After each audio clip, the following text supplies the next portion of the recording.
শ্রীকৃষ্ণের জন্ম মথুরায় এক দুঃসময়ের মধ্যে হয়।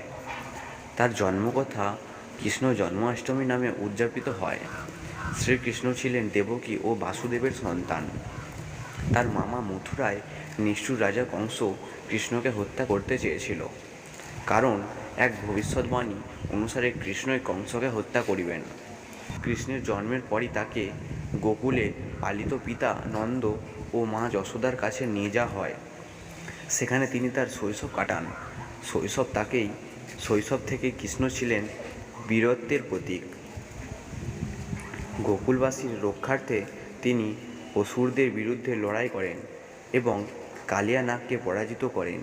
তার মাখন চুরি কাহিনীও বেশ জনপ্রিয়, যা তার সরলতা ও দুষ্টুমির পরিচয় দেয়। যুবক শ্রীকৃষ্ণ কংসকে হত্যা করে মথুরার সিংহাসনে অধিকার স্থাপন করেন। এরপর তিনি দ্বারকায় এক নতুন নগর প্রতিষ্ঠা করেন। তার মহাভারতের যুদ্ধেও গুরুত্বপূর্ণ ভূমিকা ছিল। কৃষ্ণ কৌরব ও পাণ্ডবদের মধ্যস্থতাকারী ছিলেন। যুদ্ধে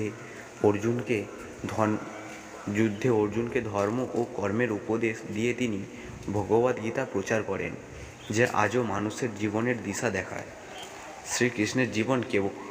শ্রীকৃষ্ণের জীবন কেবলমাত্র এক পৌরাণিক কাহিনী নয়, তা এক জীবনের দর্শন।